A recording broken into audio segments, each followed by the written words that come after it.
The following is brought to you by the Social Suplex Podcast Network. This is John Silver, lead recruiter of the Dark Order, and you are listening to All Things Elite.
Everybody, welcome to the 178th episode of Social Suplex's podcast about AEW with a proclivity for positivity. Welcome to All Things Elite. My name is Austin Sumwitz, and I am the host of this lovely show. And joining with me, as always, is my good buddy and friend, Floyd Johnson Jr. My man, how is you doing? Okay, so let me tell you how I'm doing. So I got a treadmill for Christmas. I've talked about it. I've posted about it. So I did my first workout yesterday on Monday, and like I said, I posted it on my at Floyd Johnson Jr. Twitter, that CM Punk beat up post. Yes, you don't know how out of shape you are until you try to do something actual physical. And after I got on, and I'm not going to even tell the numbers because I'm embarrassed by them, but I did my 30 minutes on the treadmill at a incredibly not fast speed because I felt like I was exhausted. And all I could think is like, good Lord, it really did get this bad. So I worked out, but I did work out. I did use my treadmill, got a good sweat in.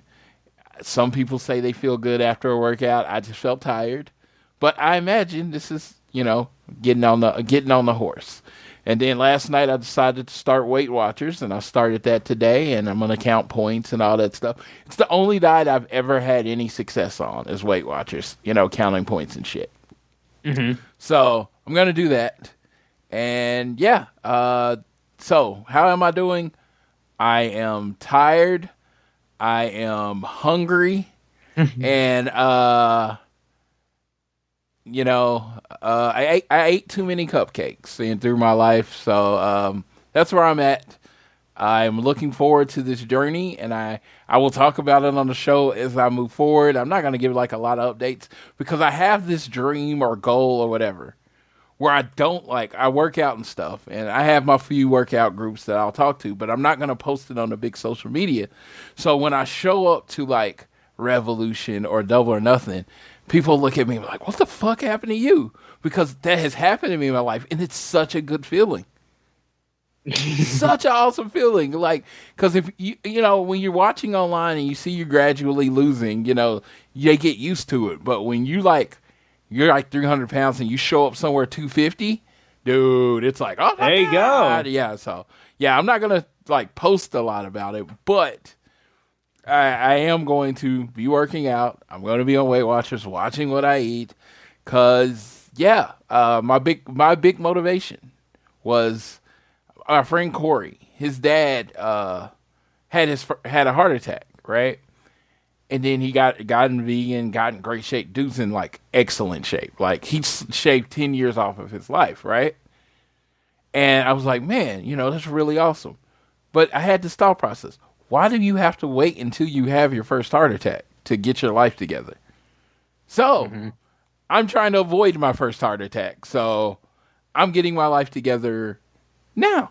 So that should be fun. Like I said, you will hear my journey. I will not overly talk about it. This is probably the longest I'm going to ever talk about it as I get you prepared for it in the history. But yeah, I'm looking forward to this. I mean, I'm not ready, but I am ready. You know what I mean? Because Yeah. I feel like if I don't start now, I'm literally never gonna start. Yeah, and man, dude, I'm excited for you. I'm proud of you, and I am excited to hear how things continue on your journey. And as somebody who runs and likes running, and I started doing it about, I want to say like a year and a half, 2 years ago, and it is a bitch when you start. It is a bitch, but then it's so crazy how much like every single run you do, like stuff automatically, like you're like, okay, where you kind of the climb as you improve your ability to run and your the way you control your breathing and all that kind of stuff. So I'm excited to see how your journey goes for sure. And I'll definitely keep posted with how that goes for you. But yeah, we have got a lot to talk about. A busy week last week to start off the new era of AEW in 2023 with the new look of AEW Dynamite, as well as we had Battle of the Belts 5 actually, my apologies. Battle of the Belts 5 that took place a few nights ago. We're going to get into all of that, but before we get into everything, I want you guys to make sure you are downloading this fine show on Google or Apple Podcasts. If you listen to us on Spotify or wherever you choose to listen to us, give us a share with your friends, family, coworkers, whoever you wish. You can leave a rating and a review, and you can also support us by following us on social media. We are at AT Elite Pod on Twitter, at Social Suplex are the guys that make this show possible, so please check out all the other shows they have on their network. I am at Austin Sumowitz, SZUMOWICZ. Floyd is at Floyd Johnson Jr. on Twitter. And the big news of the week that we were going to talk about was about the AEW presence that was taking place at Wrestle Kingdom, which was a unreal fun show. And Wrestle Kingdom's always come through with their level of just like grandeur and how huge they feel and the stuff that we saw. Not a good night for your boys in FTR. I apologize for that.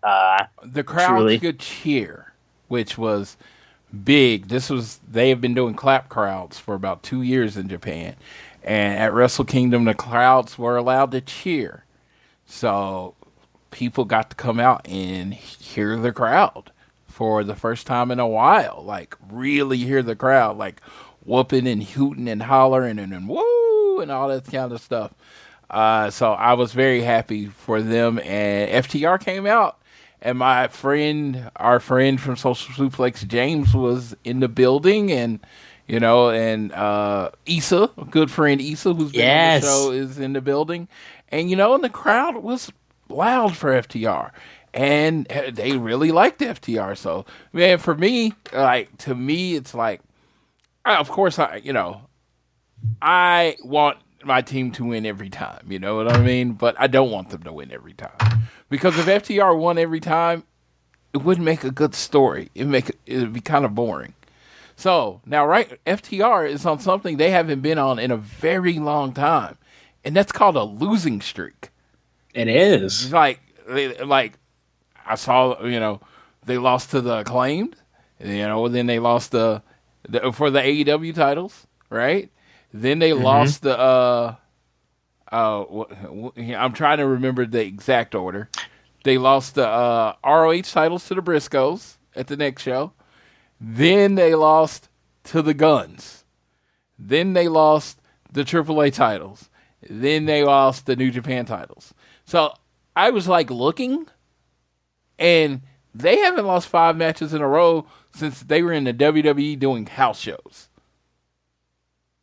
They just don't lose 5 matches. They don't really, yeah. They don't lose 5 matches in a row. So, yeah. So now, as all of our fans, or all the other FTR fans are looking forward to, we're looking forward to them on the comeback, on the come up. We're looking forward to them, doing this again and coming back, and it's going to be fun when that happens. And I don't know where the story's going to go, if they're going to be champions or not, but I do know, that they're not going to keep losing.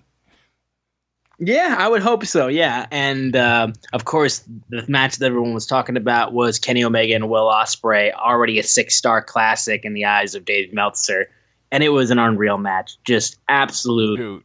Stellar fucking work. He went 6.25 on a 5 scale, and I honestly thought he went too low. That is how impressed by this match I was. It was like, the great thing about one of my favorite matches of all time is WrestleMania 12, Shawn versus Bret in the Iron Man match. And I think if you take two wrestlers that are coming into wrestling school and you work with them and train them and they go over each spot, I think they could replicate that match to a certain point where, they would look good replicating that match. Kenny Omega and Will Ospreay, you can't replicate that. It's impossible. They're two of 6 people in the world that can maybe do that match. The amount of athleticism, endurance, the physicalness the physicality that went into it. Not many people can replicate what they did. And honestly, I would recommend they didn't even try. Right. Because these dudes are so gifted of athletes that they are on another level. Like this isn't paint by numbers. This is the most beautiful painting you've ever seen. And when I watched this match, jaw dropped. Because you know what? I was like, man, this might have been one of the best matches I ever seen in my life. And then I get a report later that they held something back for later. And I'm like, what the fuck did they hold back? I was like, how can you hold anything back from that match? Yeah, like, what come on. That was just like, that was the most mind-blowing thing to me. The match was mind-blowing, but the most mind-blowing thing is they think they can do better. And that is why they are on another level. And it's just like, there's this elite tier that is like Will Ospreay, Kenny Omega, Kazuchika Okada, Pac, that live on. I'm just talking about the performance level of wrestling in the ring. I'm not talking about promos, entrances, anything. But in between those ropes, those men are untouchable. They are godlike. And yeah, I tip my hat to how amazing that match was. And Kenny Omega won. He did. So he repped. He repped for the AEW. So yeah. Yeah. And also shout out Mercedes Moné. Huge. Just fucking huge moment. Super excited about that. Yeah. Her coming in. The move. She did a move. I get it. Yeah, no, I know. And people are going. It was complicated move. It wasn't. It wasn't like, oh, I'm going to come do a snapmare. She was trying to turn a Gordy bomb into DDT. Yeah, into a DDT. That's difficult. That was a high level of difficulty, and I'm pretty sure. I don't know if she practiced it or whatever. It didn't come off right, but I don't think it took away from the moment because. I don't think it took away from the moment because, her showing up anywhere else is the moment, Absolutely. Yeah, and that was it, and it was crazy. She challenged her to a match in San Jose, Kyrie, and it sold out. So, needle mover. Mission accomplished. That was the goal, and that mission was accomplished. Absolutely. But we'll move over now from Wrestle Kingdom to AEW Dynamite, the first Dynamite of 2023 with a brand new look and a brand new set and all of that kind of stuff. Before we even get into the card itself, I want to say, what are your thoughts on the new look of AEW Dynamite? It looks brighter. It looks the more WWE-ish, which is good because you're, trying to look the best you can. Mm-hmm. So I see nothing wrong with that. I knew it was going to have to change eventually, but yeah, it kind of hurts my soul. Everyone was so used to the little railing in the middle, and then the actual old school WCW tunnels and stuff like that, the heel tunnel and the face tunnel. Yeah, they still are technically following with heels and faces coming out on opposite sides. Yeah, I saw that, and I was looking for that, and like I said, you're going to have to evolve or you're going to die. You know what I mean? That's just how business works. That's how life works. You either pushing forward or you're falling behind. It was time for AEW to change, but it was funny because I considered that first era part of the, because they had that middle chandelier and it was basically there for Cody's entrance. You know what I mean? So it's like the Cody era is kind of officially over. All signs of Cody have been gone, and makes me say it. Yeah, it's a bit of a bummer. So, yeah. But regardless, he'll be tearing it up when he enters the Rumble. I do like the stage as well. I'd like the prepackaged stuff they put in the intro. I think it looks really cool. Though at the same time, part of me misses like the explosion of color in the intro that they would always show. Mostly just because it makes me remember Hangman's AEW Dynamite from Home intro from Being the Elite, where they had explosions of color around him, like making coffee and doing shit in the house. I don't know why. I just always remember that, and it makes me smile. Yeah, BTE is always good, right? But I thought during the pandemic, it was like what we needed every Monday. It really was. It was like we needed it. It wasn't Being the Elite's...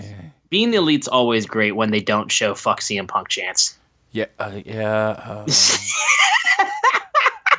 That is a thing that happened. I'm petty. I'm sorry. I'll move on. All right. We opened up the show of the first Dynamite of the new year with Absolute Ricky Starks versus the Ocho Chris Jericho, who has not been on a great run as of late because Jericho is still definitely dealing with the aftermath of Action Andretti, but he got his revenge after he burned him in the face.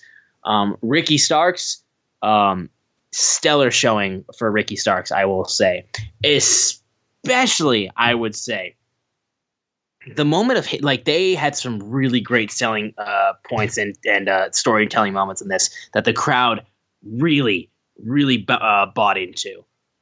Especially the part that I loved was when Jericho was able to the Rochambeau was about to be hit by Ricky Starks, but he flips it immediately into the walls and turns him over. And while the ref's back is turned because of Angelo Parker, Matt Menard takes Floyd the bat and smacks Ricky in the face with it. Ricky's out. Aubrey, who was getting huge chants as well, I will say, with it being the Seattle crowd. Aubrey goes to lift the arms and stuff like that. The best part was on that third raise of the arm, Ricky's hand hits, but then pops immediately back up. And the pop was really, really good. And he fights his way back in, and he manages to get back in there with a spear and wins the match after that, after he's able to knock down the Jericho Appreciation Society members. And he gets the win with the spear until the JAS sprint from the back and they start beating up on Ricky. Action Andretti then runs down, his eye still burnt from the fireball, and he gets a steel chair and cleans house up until Anna JAS and Ty Conti come up, or Ty Mello, sorry. And Anna pulls the chair away, and then Action Andretti gets hit by Tay with a low blow, and then that's when the JAS continue to jump on him.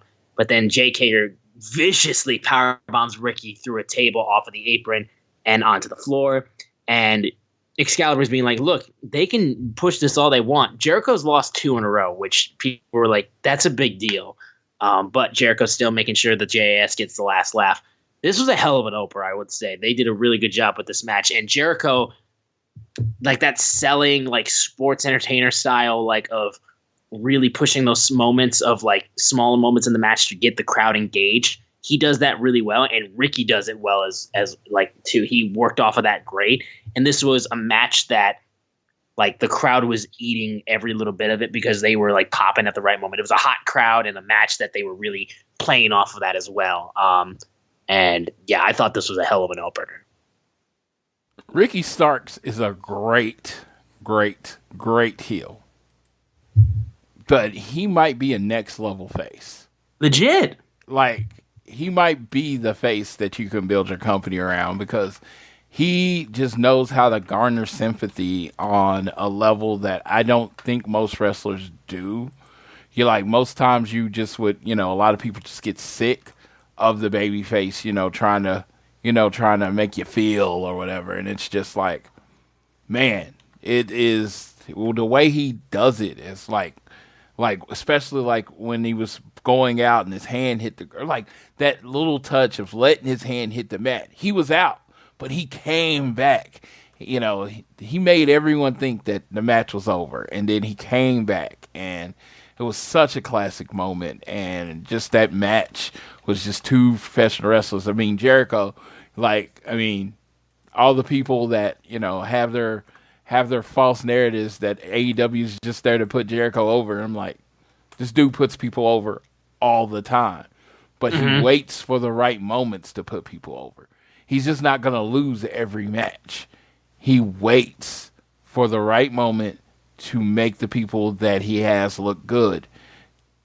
In this case, Ricky needed a win after that loss to MJF. He needed a big win to establish that he's going to be in the main event picture. There is no bigger win than pinning Chris Jericho in the middle of the ring. He did it, but, you know, of course, you got to keep the JAS tough. Like, you can't just, you know, so the JAS had to get better of him in the end. Very excellent segment. Just really enjoyed it. Yeah, and we then moved over to an in-ring interview with Tony Schiavone and Hangman Page.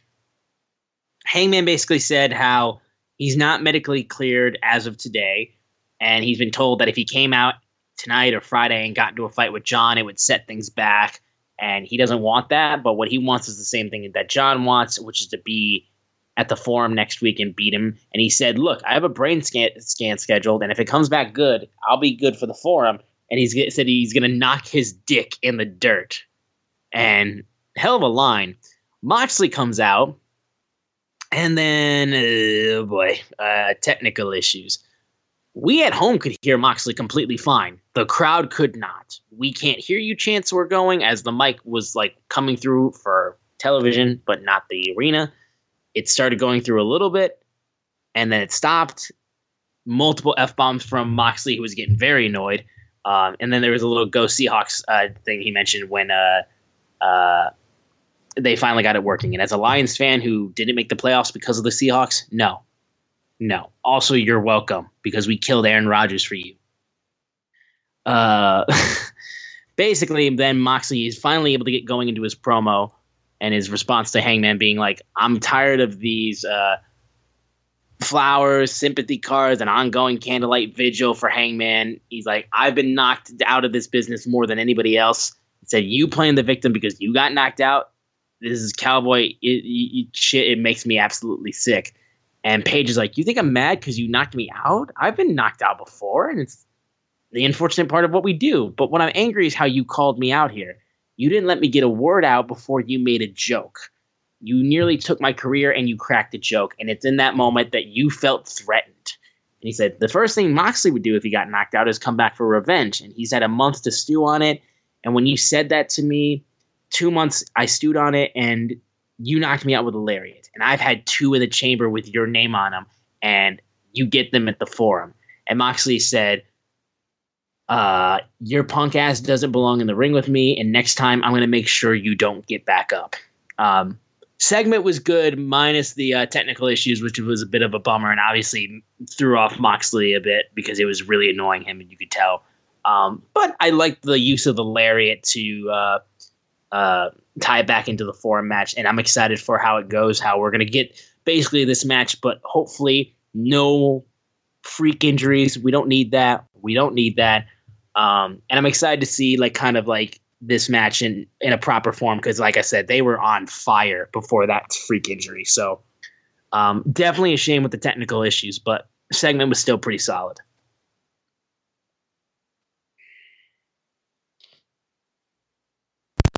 Okay, that was my headset. Really great segment. 2 tough guys talking tough, building a match. It's like, it got me super excited for this match. I don't know how it's going to go. I don't know who's going to win, but I'm rooting for Hangman, which I haven't rooted for Hangman in a very long time. But I am rooting for him to hit that flip lariat at some point. You know, that would be awesome. All right. AEW World Tag Team Championship match between the Acclaimed and Jay Lethal and Jeff Jarrett. Shout out to Max Caster continuing to just drive the wedge with Jeff Jarrett's wife, not letting it go. And this was a good match, I thought. These guys, the way they ejected Billy Gunn, I thought was amazing. It was an outstanding way to get him out of there. The way that this was also cool too, because I liked how this match, with the kind of wonky finish that they had the hometown girl, Aubrey Edwards, come in and save it, and everyone was going fucking banana when that happened. Basically what happened was Satnam Singh comes in, throws Max into the steps, they eject him, and then they get multiple refs out to get rid of Satnam Singh and Sanjay Dutt. However, then Lethal was able to get a pin after hitting a ripcord elbow, and he pins Anthony Bowens. His foot is on the rope. Ref doesn't see it as Sanjay pushes it off of the rope. Aubrey then alerts it, and they restart the match, and then that's when Bowens was able to get a nice reversal, and the Acclaim were able to retain their AEW Tag Team Championships. This was fine. I thought this was a good match. I didn't think it was anything outstanding, but I thought it was good. The Acclaim got the win. They're still hot as ever, and I liked how they used Aubrey. I thought that was a lot of fun. Yes, I completely agree. The Aubrey thing, how they set it up was beautifully done. So without the Satnam Singh situation, there's no reason for the second ref to be at the ring, right? Yeah. So Satnam's doing it, and then all the refs come out there, and it sets up this moment beautifully. And it's just like, it's one of the subtle ways. It's like, I'll tell anybody, stuff like this is why I like wrestling, like why I love wrestling, why I think it's one of the perfect art forms. You had to think ahead. This led to this, that led to this, that led to this false finish, this dusty finish where you literally thought Jeff Jarrett and Jay Lethal were your new AEW Tag Team Champions. A day I would have, I hate it for the rest of my existence as a person that just likes real tag teams. But yeah, you had this legit moment where you thought you had a title win, and then the star of the moment gets to be Seattle's very own Aubrey Edwards. Come on. I'm like, they found a way to give a ref a spot in her hometown. Like I said, I try not to bring the E up very much, but literally, the thing is, you get beat up in your hometown. They got the ref over in the hometown. They gave her the shine point in her hometown during their tag team match. How awesome is that? Who thinks to do that? Yeah, no, it was such a cool thing, and it made me smile, definitely. There was a sit-down interview afterwards with Jamie Hayter and Dr. Britt Baker, and Hayter was talking about how Saraya doesn't get it because we're homegrown talent, and Britt Baker would talk a lot of this too, how we worked our way to the top of this division. Hayter is the champion. I'm the boss. She's the killer. I'm the pillar. Saraya doesn't realize that last week she had two of the best female wrestlers in the world next to her. She had Sheeta and Storm next to her. How has she not picked her partner for our match yet? Like, I don't understand how she couldn't have an idea of who is going to be on her side.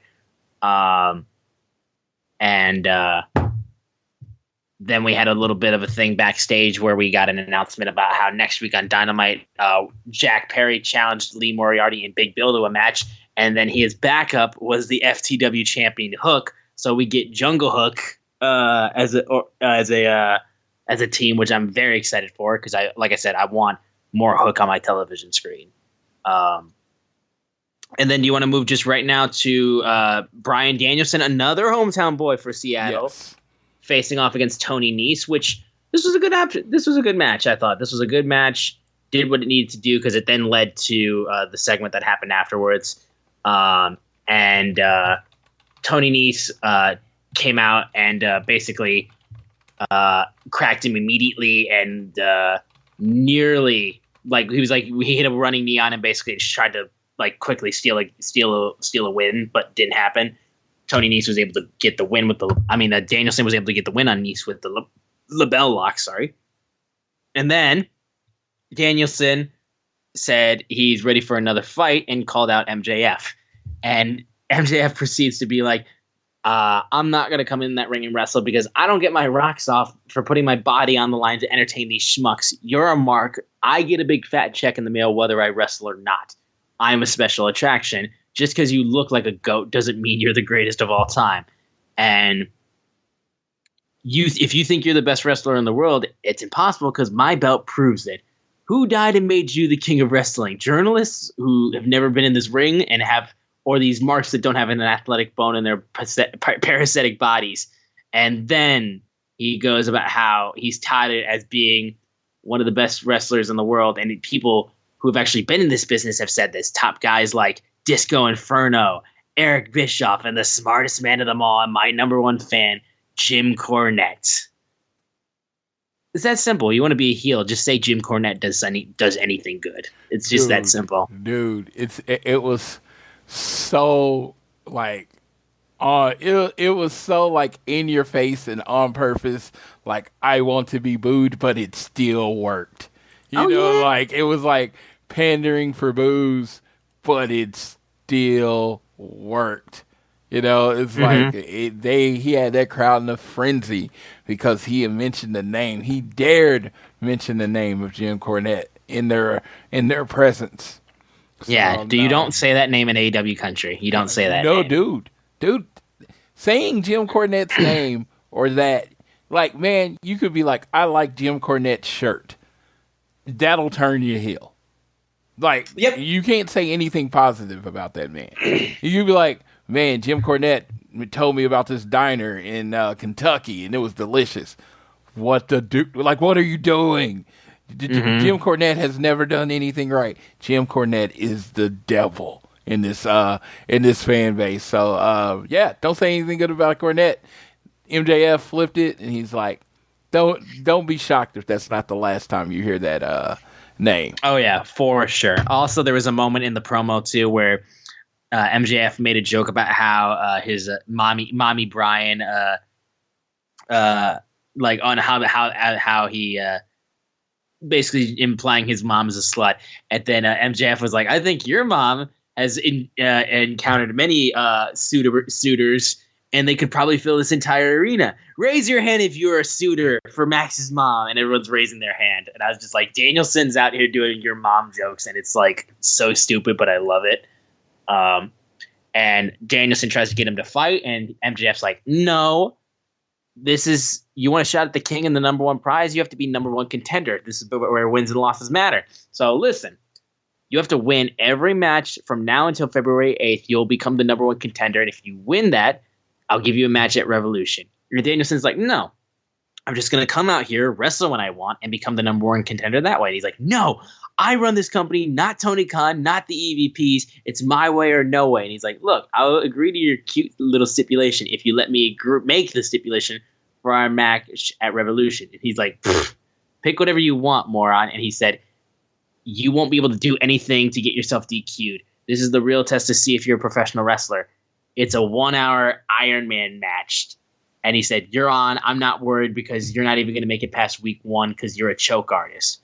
And he said Danielson's response was, from once I get to be through every single opponent you put in front of me and run through them, I'm going to expose you. I'm going to expose that you don't have the cardio, the footwork. You don't put in the work to come out here every single week and wrestle. And after I expose you, I'm going to put you in the coffin and kick your head in. This segment was awesome. Absolutely, absolutely awesome. And I loved it. I loved it. Bryan Danielson, I will say, one thing he's best at is cutting a promo without it seeming like he's cutting a promo. Yes. It just seemed like he was talking to MJF. Like, using plain language, I'm going to beat you up. Like, everybody can understand. This is not, he didn't say in that squared circle or use any wrestling jargon. He just talked to him like he's a normal person, and it's like, I'm going to beat you up. But not because this or that, it's because I am a better wrestler than you. I am an elite wrestler. You're not on my level. It was like he even kind of admonished himself for getting caught up in the mom jokes. He's like, no, that's I'm better than that kind of thing. And It's just like, it's such a plain way of speaking. And it's like, I'm not threatening you. Everything I'm saying is a fact.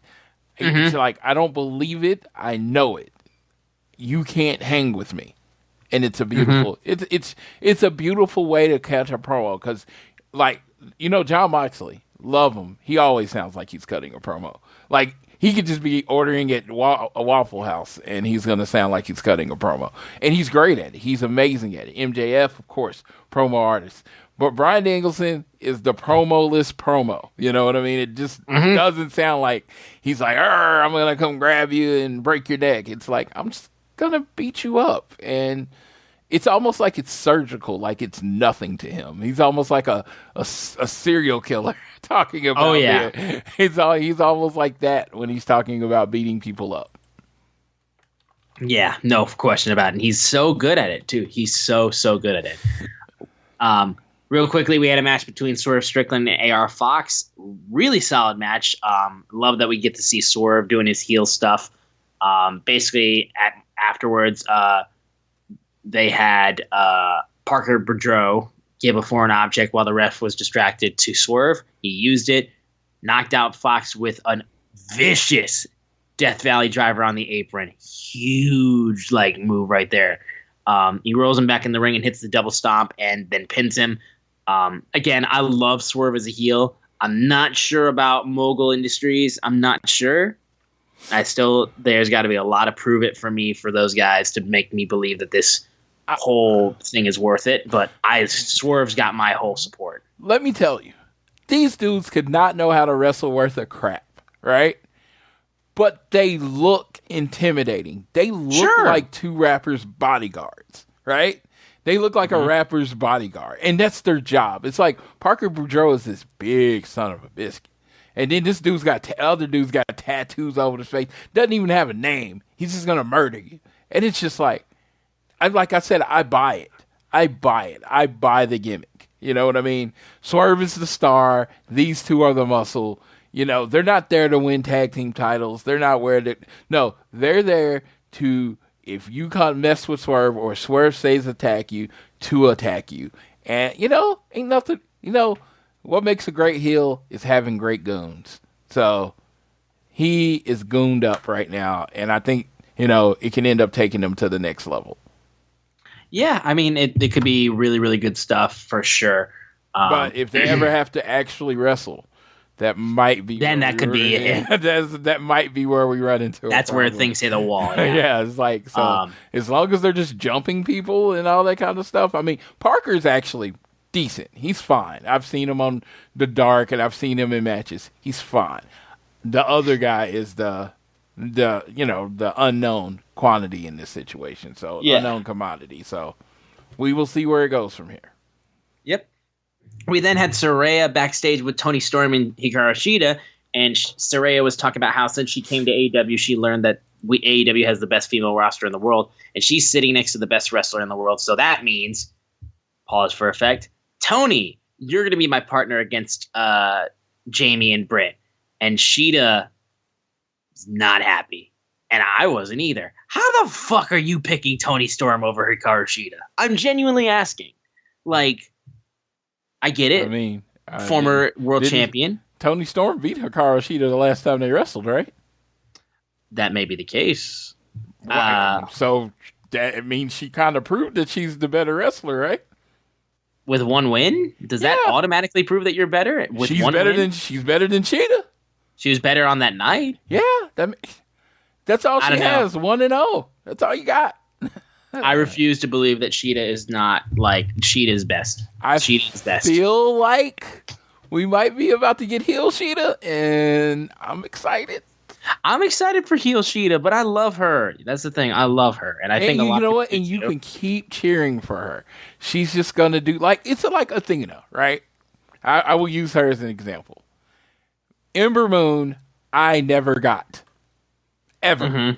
Never got her. I people were like, I was like, she had a really good move, and it's one of the best moves in wrestling. Don't get me wrong. I loved it. I love that move, right? The old face, the eclipse, whatever you're calling it, right? Yeah, the eclipse. Yeah. So, but But when she just got pissed off and started beating people up, oh my God, am I Athena fan now? I am all about Athena. I'm like, dude, she just punches people in the face. That's my kind of wrestling. Like, yeah. She taps you out and then kicks you in the face after the match. Why? Because you took too long to tap out. I love it. I know. And that's what I'm like. I feel like there is an edge and aggression that another level that Sheeta can bring to her presentation that I think, like, while we love her, because I think she's an amazing wrestler, we could love her more. We could. We very much could. I would be down for Sheeta going like scorched earth. Yes. Then we had the Guns having a eulogy for FTR. And it was, you had like FTRIP on the screen, which was I love that, honestly. And Austin goes how they're going to pay respects to FTR's legacy. And Colton was like, I'm going to try to get through this. Be patient with me. They had a hell of a year. They worked a bunch of promotions. They called themselves 7-star FTR, but they were 10 stars in our hearts. And how they were champions in all those companies, not AEW. And then Austin Gunn would had them stand up and give a moment of silence for FTR. Crowd was not even doing it. FTR's music hit, and everyone was like, are they here? They were just in Japan. And nope, they were not. And the Guns laughed at the crowd, making them believe like, oh, you should have seen the look on your faces. FTR will never work in AEW again. We are the new living legends. Top Guns out. And you can't say that because that is a movie and you're going to get sued. You are going to get sued for saying that. This was funny. I like this. I thought this was one of the better segments the Guns have had. And they really owned it. And I thought they did a really good job. I wasn't a huge fan of the fake out with FTR R's music. We've seen it done a lot. And honestly, it could have been done better, I felt like. But everything else, Unlock big savings during the Menards Bag Sale. Add style and security with Schlag lock sets. Menards carries over 50 styles of interior and exterior lock sets. And with Schlag's wide selection of smart locks and keyless entry locks, there's no more hiding keys under the doormat or losing track of copies. Save big money on Schlag lock sets. Plus, save 15% when you fit it in the bag. Now through January 14th, available in-store only at Menards. Save big money at Menards. thought was stellar. Like their whole like get up and them being so somber and holding back tears, I thought was really funny.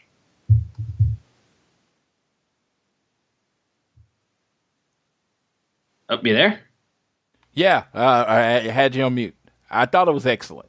You know, you might not think I do, but yeah, I thought it was like hilarious. I was all about this segment. Just like you know, it's one of those things when you have somebody and you've been developing them for a while. At some point, you just got to shit or get off the pot. And it's like the Guns. You know, you can make them. Especially being in a feud with FTR. That first match, they definitely left, a lot on the table. I even said it. It was just like, it was a match. Nothing to write home about. It wasn't. I wouldn't even say it was bad. I wouldn't say it was good. It was there. So right. When you coming down to it, it's like, so you need to build to a better match. And this is obviously building to a better match because anytime, like almost 99% of the time, they say someone's not going to work there again. Right. They're definitely going to work there again. So I'm looking forward to this. I mean, I think Austin has an amazing charisma. And I think Colton just looks like $1 million. So those two things combined, they are a formidable tag team.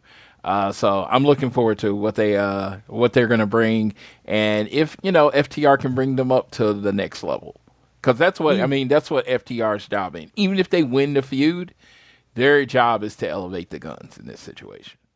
Yeah, no question about it. But we then moved on to the TBS champion, Jade Cargill and Red Velvet, facing off against Kiera Hogan and Sky Blue.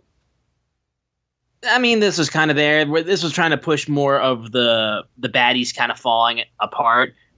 Jade was not happy after at Red Velvet during the match. She came in and was beating up at Kiera Hogan, and then Jade yelled at Red Velvet and tagged her in, basically tapping her on the head. Kiera Hogan then was trying to go after Red Velvet. Cargill tagged back in, kicked a lot of people, and then basically at one point she tried to tag Red Velvet, and she turned away, but Jade still won the match.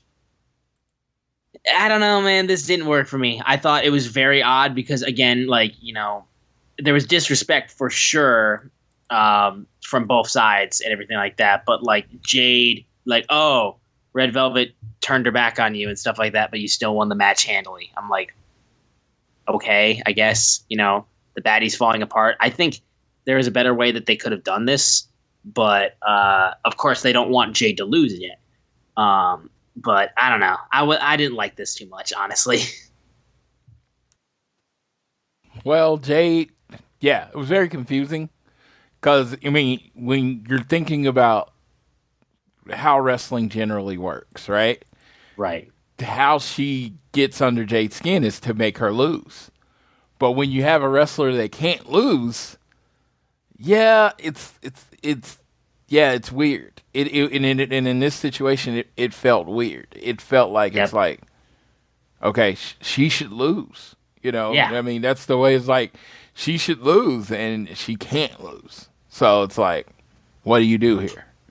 What do you do with this? Because what can you do? Yeah, exactly. You got a person that can't lose, so it's like, it is what it is. It's the story. It's the streak. It's the streak storyline. That's what it's gonna be, and that's how it's gonna roll forever. As far as until she loses a match. So it's kind of like, I want to be mad. I can't really be mad. You know what I mean? Because it's like, what do you do with this? I feel like they're in a rock and a hard place, kind of. Right. Yeah. There's not much you can do, at least right now. There's really not much. But we finished off the show with the TNT Championship match between Samoa Joe and Darby Allin. Nick Wayne was ringside, and Joe proceeded to grab him and try to just fucking guzzle him and just rip him apart. Darby then proceeds to just throw himself through the bottom rope and into Joe. Then he starts beating him up with the skateboard because the match didn't start. Darby brings out a ladder, jumps off of it and fucking swantons and literally fucking lands on him. His leg, though, proceeds to kind of buckle when he lands, so he's dealing with a bum leg. Eventually, though, Joe proceeds to just spike Darby Allin on the steps, and he's holding him the entire time, choking him out, ripping him apart. But eventually, though, Darby's able to just keep fighting and fighting and fighting, and he proceeds to, while he pushes gets pushed into the corner, he rips off the turnbuckle pad Joe rips off the turnbuckle pad while this happens, and while it happens, he goes for a stunner. Joe chokes him out again. Darby then throws Joe into the turnbuckle, hits a beautiful code red. That was so well done. And then 2 coffin drops, pins him. Darby Allin retains the TNT Championship, regains it for the second time in his hometown, and huge moment. Sting comes out and celebrates with him. And I'm happy for it, honestly. I think Joe having the 2 belts for a little bit was kind of cool, but I think Darby having the TNT Championship, I think it does mean something when Darby has it. He's been one of their best champions, in my personal opinion, and I'm all for Darby getting another belt. He's still one of my favorite guys on the roster, and it was a great moment to close out this first episode of Dynamite of the new year.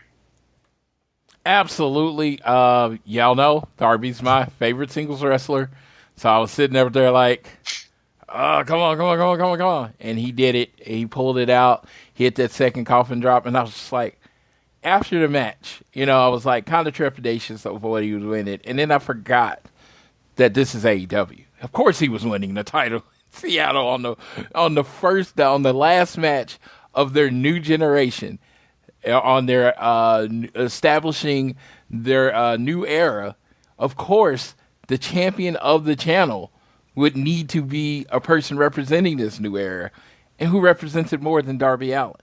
And Absolutely. Then the moment with Sting coming out to hug him, it was just a great moment. It was just a feel-good moment in Seattle. After the show, he's like telling everybody to live their dreams. People are going to tell you can't do it, do it anyway. and it was such a like it was so sugary sweet. Like, dude, like I got a toothache. That's how sugary sweet this was. It was amazing. It was great. But that was AEW Dynamite. We'll quickly go through Rampage and Battle of the Belts. The Rampage matches, I thought were like you had the great tag team match, I think, between Danielson and Moxley versus Dante and Darius with Top Flight. They did really, really good work in that match, I will say. That was my favorite part of Rampage. And the rest were okay, I thought. Okay. I like the fact that the House of Black is doing stuff with Eddie Kingston of all people. I love that. Like House of Black trying to get Eddie Kingston, it's like one of those things. It's like a character you would not expect in a storyline like this, and I love that. Honestly, like I want Eddie first of all more on Dynamite more, and then I want to get a little bit of a bigger spotlight on the storyline because I think Eddie can do some amazing promos in regards to this, and I think they could really pick at the mental of Eddie Kingston's like fragile mind state. I feel but everything else that we got the Eddie doesn't trust people, and that's what they're playing on. Is that I know they're making him his best friend. What does he call him? Forget what he calls him. Ortiz. No, he just never calls him Monkey. No, Monkey. Yeah, Monkey. I was about to say, he never calls him Ortiz. Like, I've seen them in person, and he still calls him Monkey.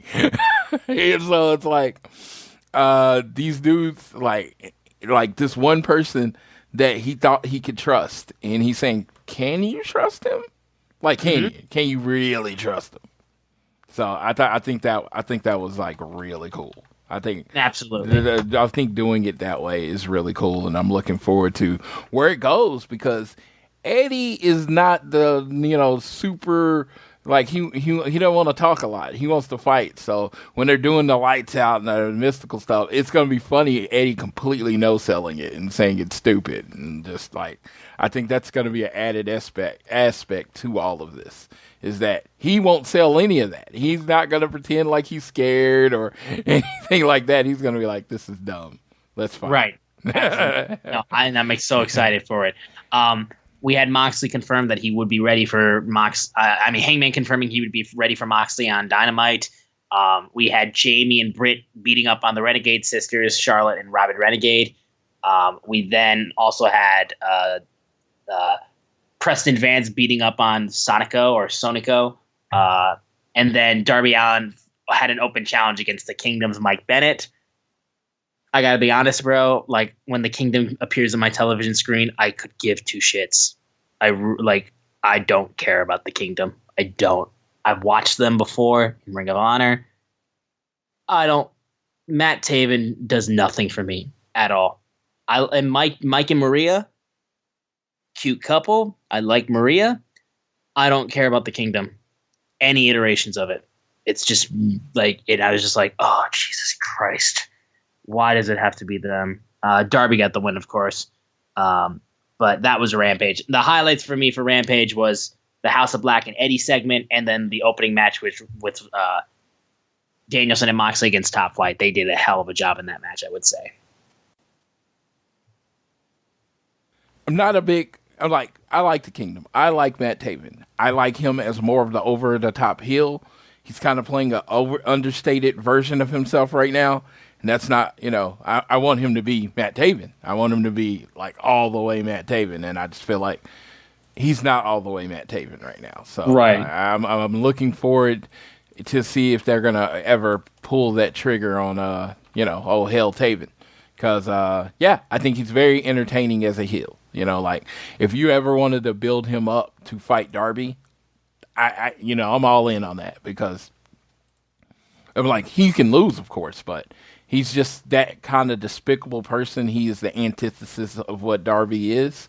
But yeah, I dig it. I think Mike Bennett is Mike Bennett's DK Metcalf, or someone like that. It's like it's DK Metcalf if he couldn't play. He looks like he should be a star, right? He's good looking, got a physique, got the very attractive woman next to him, but honestly, when he's out there, I could not give a crap about Mike Bennett. Well, and DK Metcalf's out here like fucking pushing people and being the most arrogant fuck on the field in that Seahawks game. No, it's like you look up from the 300s down and you see DK Metcalf. You're like, oh God, he's the best player on the football field, right? And he's not. He's really good, but he's not the best player on the football field. But he looks like he should be the best player, and that's kind of how he is with Mike Bennett. His physique is together, everything's there. He can actually wrestle. I just don't care about him, like, at all. I want to. But we just don't. Yeah, I just don't. I root for Mike Bennett. Like, I follow him on Twitter. One of my favorite Twitter followers. He's so motivational. He's raw. He'll let you in on who he is as a person and the struggles he goes through. That's all amazing. I just don't want to see you wrestle. Right. Which is, unfortunately, your profession. Uh-huh. Yeah, so I'm sorry. I feel bad because I don't dislike the man, and it sounds like I'm burying him. It's just I don't care. Mm-hmm. Yeah. But we then had Battle of the Belts 5. Gotta be honest, it didn't have me fully sold with the fact that we were seeing Acclaimed and Jeff Jarrett and Jay Lethal again. The no holds barred style of it, I thought was at least a different way that they could go with it. And they did as much as they could. I felt like there was a great moment where Jay Lethal had a figure four on Anthony Bowens and he rolled all the way down and they just went back and forth as they going down the ring. I thought that was awesome. I thought that was a lot of fun. Dude, and the angle slam, and then he does the fake thing like he's pulling down and then he puts in an ankle lock. That popped me. That was so good. hard. That was really, really good. Oh my God, that was so great. Yeah. But eventually, though, Jeff Jarrett tries to get the guitar. Billy Gunn pulls it away, and he hits Satnam Singh with the guitar. He doesn't even flinch and just goes ahead and tries to double choke slam the Acclaimed. He then also double choke slams the referee. Jay Lethal and them. The lethal injection is hit. Aubrey Edwards runs in, shoves Sanjay Dutt out of the way, and then Anthony Bowens hits Lethal with the arrival, and then Max Caster hits the mic drop. They retain the titles. It was a lot of craziness in this match. I'm quite done with this feud. But regardless, this was a nice little match, I felt like. And even though I wasn't like super stoked about it, the stuff that they did in the no holds barred standing was entertaining and unique, and I liked it. Absolutely. It was amazing. I really, I thought, like, Jeff Jarrett, when he like debuted and I found out he was going to wrestle, I rolled my eyes harder than anybody could possibly roll their eyes. Right. He has not only flipped me, he's flipped the fans. They actually care that he's there. And I didn't think that was possible. And that's just somebody that's been doing this for 30 years. You know what I mean? He knows how to entertain. It's just flat out. He knows how to entertain. It's like when you think you couldn't care less about Jeff Jarrett, give him 10 minutes. He will make you care about him. Right. No, for sure. For sure. We then moved on and we got Jade Cargill facing off against Sky Blue. This I did like. I thought this match was good. Sky Blue looked... I'm starting... Every time I see Sky Blue, I like her more and more. And I thought they did a lot of good stuff in this match. There was a moment where Red Velvet was walking towards the ring and Layla Gray confronts her, and then she slaps Layla, and then it kind of distracts Jade for a little bit. Jade nearly gets hit with a Hurricane Rana, but she counters and hits Jade to win. Sky Blue, I thought, looked well, and this is one of the better Jade matches, I felt like. And yeah, I thought this was a good women's match for Battle of the Belts. That ending sequence. Yeah. Dude, that was like I don't know who came up with that, but it was such an amazing transition and a move. It was like it showed everything that when Jade is great, yes, she's phenomenal. She's on a different level than everybody else. So it just felt like that was like one of those moments that you'll talk about is like, man, it's like, oh, she caught the Hurricane Rana, put her up on her shoulder, got her down, put it, it's like, boom, and it's like, yeah, that was pretty cool. And it was like hard. It was like rehearsed and you know they had practiced it or whatever, but it didn't seem like it. In the moment, it seemed like a natural transition into that move, just a naturally, overly, freakishly athletic transition into the move. Right. So, yeah, shout out to, Jade's on another level. I mean, come on. It's like, she's Jade. It's like, I don't know. Like, I run out of adjectives when talking about her because she is just phenomenal at, just the whole character. She's a superhero come to life. She the is. Physique, everything. It's like when people's like, oh, I'm tired of Jade. I'm like, build somebody up to beat her. Yeah, exactly. You build somebody up to beat her. That's what wrestling is. No one right now is over enough to beat Jade. No. Like, even Willow, who Willow, Sheeta are like my top two to beat Jade, right? Those are the two people I want to beat Jade. Yeah. But at this point in time, neither one of them are hot enough to beat Jade. Unfortunately, no. You have to start them on a streak. You have to start building someone. We as wrestling fans should kind of be seeing who's going to beat Jade, and right now we don't. Mm-hmm. And that's when the streak starts to get stale, and people start to hate it. And what it starts turning people on your person is when you just like when Goldberg was going through a streak, he was unstoppable, but he'd have problems with DDP. He'd have problems with Sting. You know what I mean? He'd have problems with a certain amount of people that you was like, well, this person can beat them, right? But Jay just kind of beats everybody. And, like I said, I don't want the fans to turn over because I love Jade. So they need to start doing something. Start painting that picture that everybody can see of who's going to beat Jade. Yeah, no, absolutely. And I think we'll get to that point at some point. We finished off Battle of the Belts with the All-Atlantic Championship between Orange Cassidy and Kip Sabian. Such a good match. There was a point when Danhausen comes out and he launches a curse at Kip Sabian, and that's when Orange comes in and hits a tope suicida and then a diving crossbody, which Jericho was screaming, the curse worked. We then also had it was interesting. We had Butcher, Blade, and the Bunny actually in there. Bunny got ejected after grabbing Orange's foot.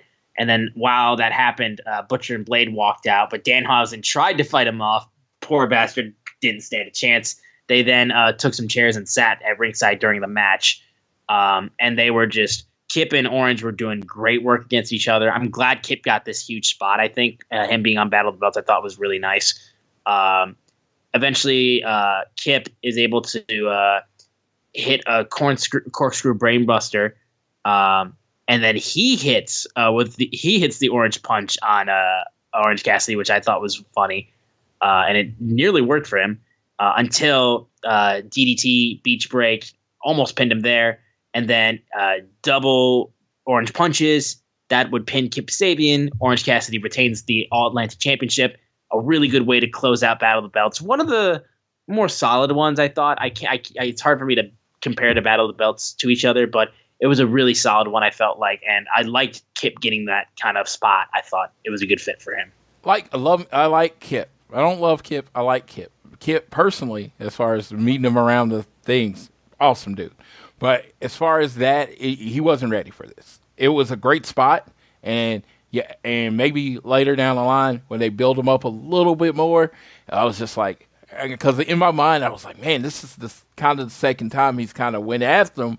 I was like, maybe he wins this time, and I was like, I wouldn't, you had the belt on Pac, one of the better wrestlers in the world, right? Cassidy, one of your hottest acts.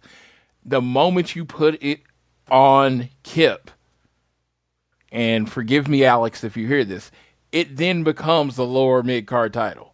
Right now, it's not a lower mid-card title because it's literally on one of your hottest acts, and it was on one of your better wrestlers before.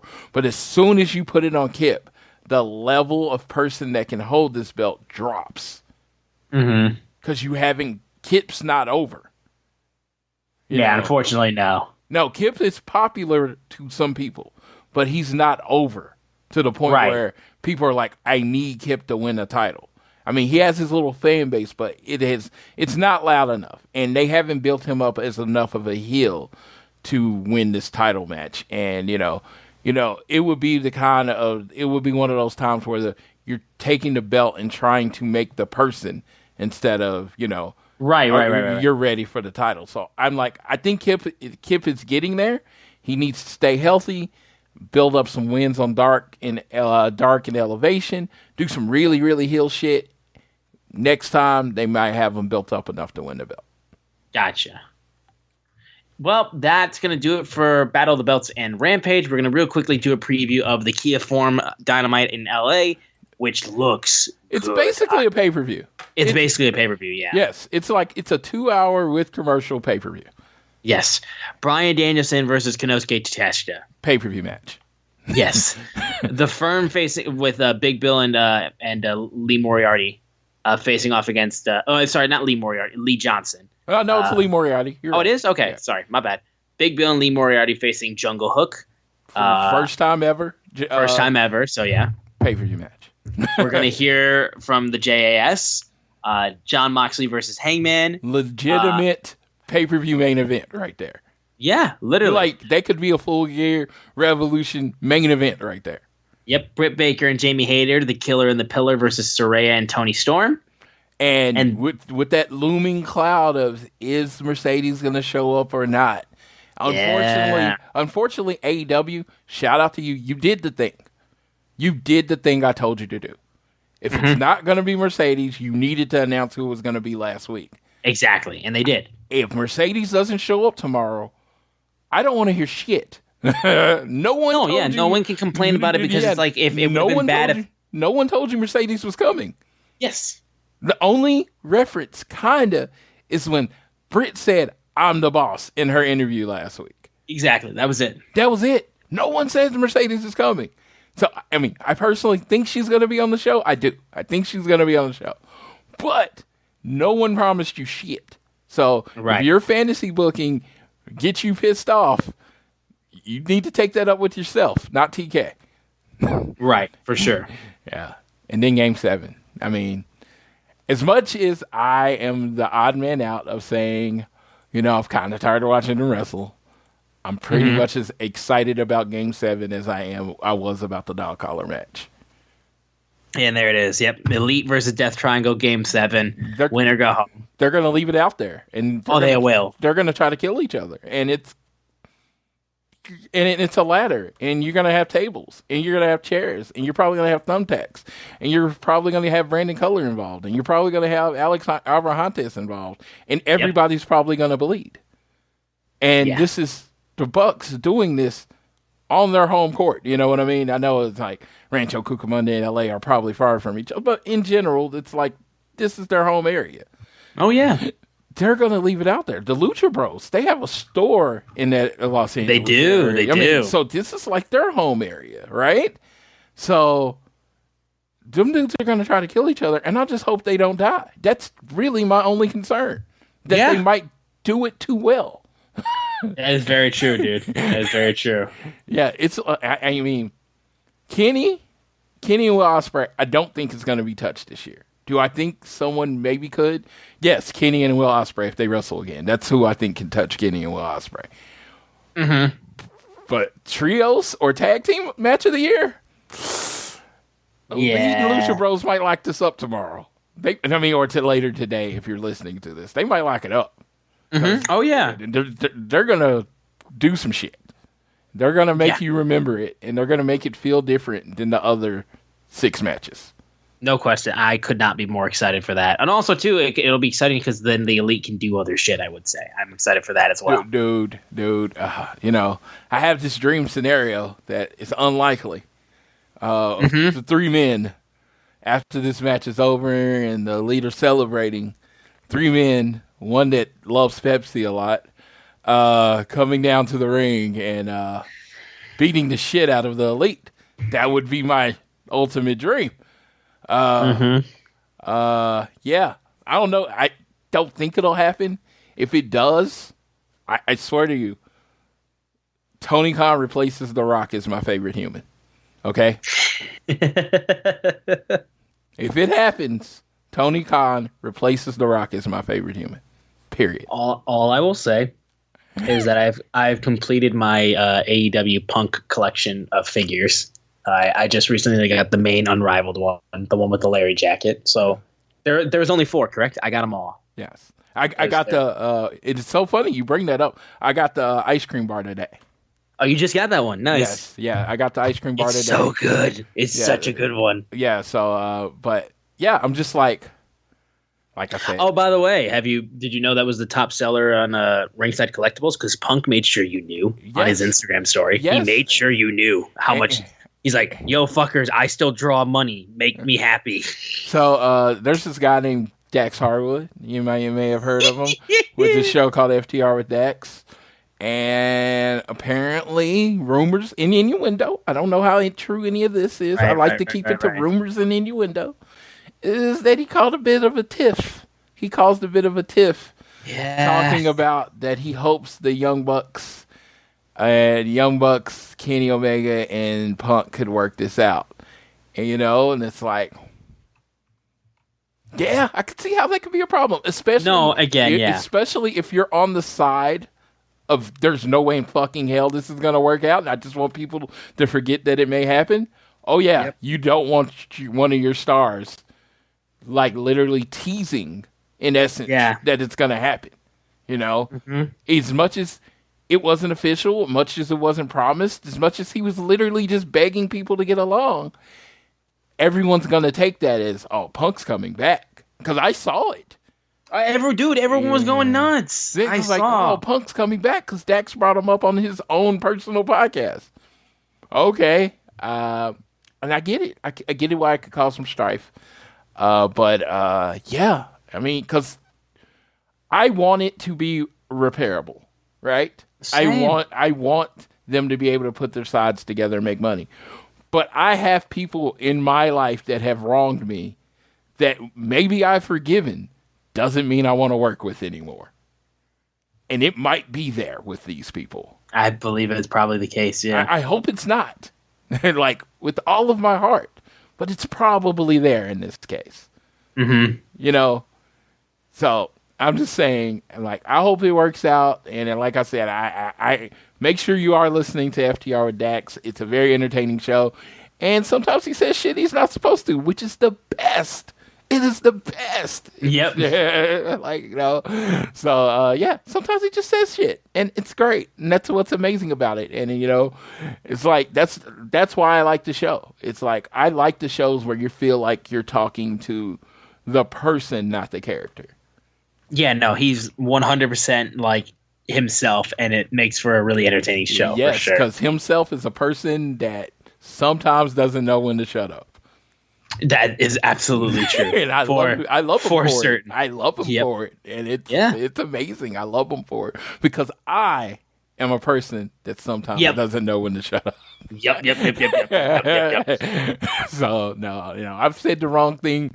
I've said the wrong thing in life way more than I've said the right thing. So, no, I completely understand him. So, no, I like I said, but TK somehow pulls this rabbit out of his hat.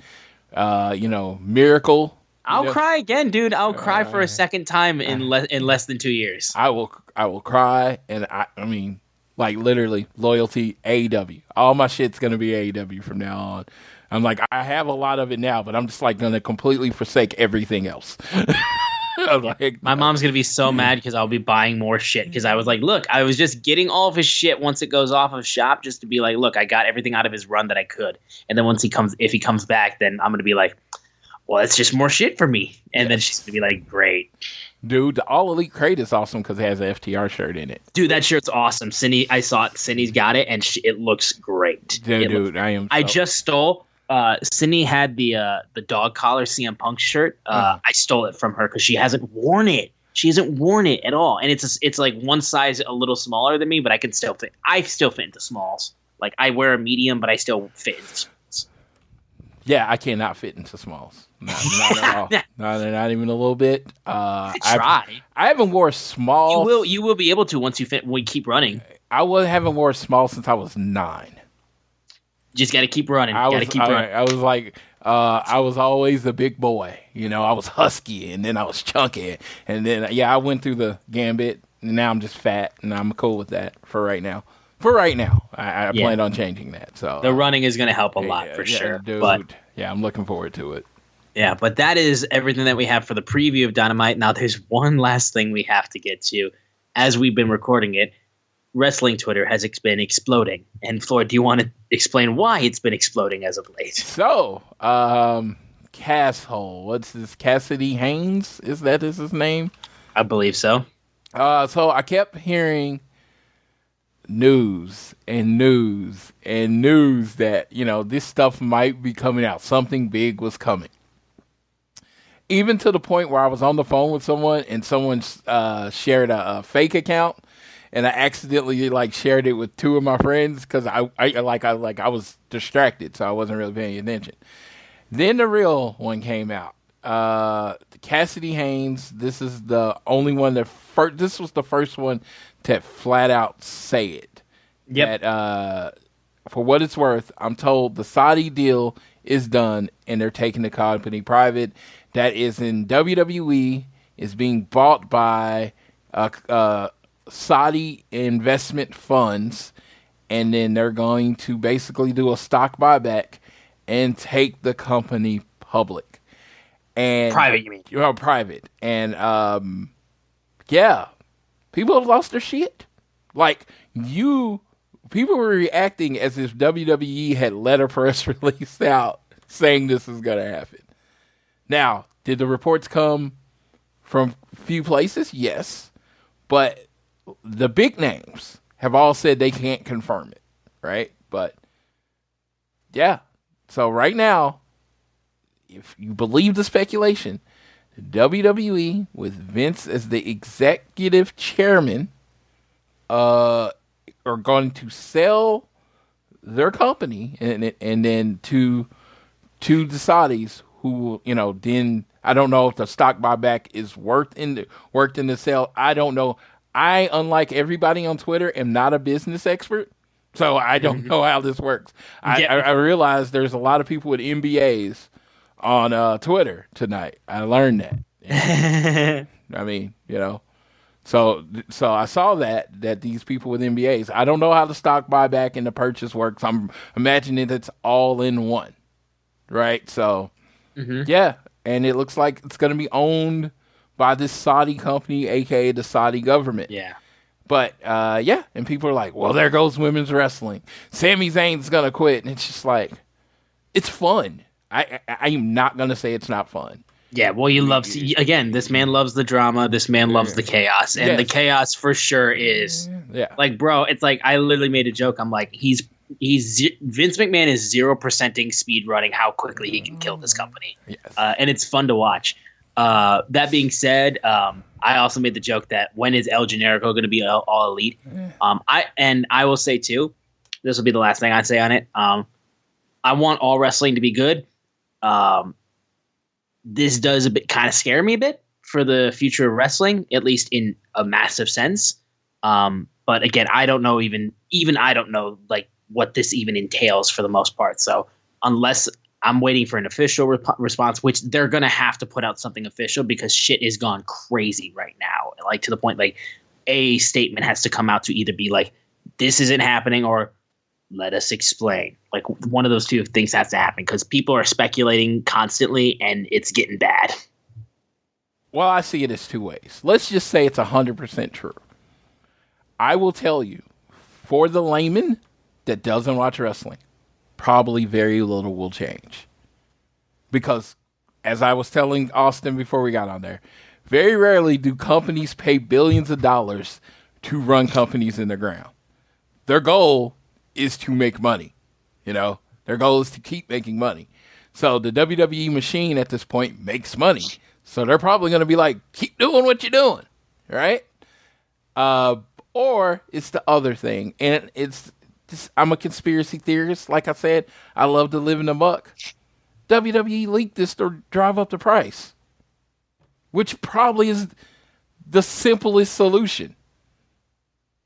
They leaked it to drive up the price for one of these other companies to buy it. So, like I said, that seems like the simplest solution to me. Is because, maybe it didn't seem like, maybe it wasn't as hot as everybody thought it was. And it's Right. like, oh, yeah, we got to drive up interest. Yeah, the Saudi government wants to buy us and go private. Hell yeah, $7 billion. Because they're trying to get somebody to say 7.5.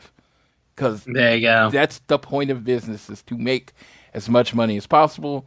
Stephanie McMahon did step down as co-CEO. So Nick Khan is the sole CEO of WWE. And then Vince is back on the board of directors. Yeah, he's the executive chairman. Yeah, but shout out to Stephanie. She's always been, I don't know her personally, but she's always been one of my favorite characters, most well represented. McMahon, she's always seemed cool. When wrestlers talk about her, they talk about how nice she is and how down to earth. And apparently the overall morale in the WWE was better because, she was running it. Her and Triple H was running it. So I hope that continues. I doubt it, but I hope that continues because I love a lot of the wrestlers that work for the WWE. That goes without saying. I hope that's obvious if you know how much I love wrestling. Like, I love the people in the WWE, KOs and the Bloodline and Sammy, and by naming some, I'm going to leave some off, but I love the people in the WWE. They've been entertaining me for years, so I want them to have the best life possible. So whatever that means going forward, I hope they get it.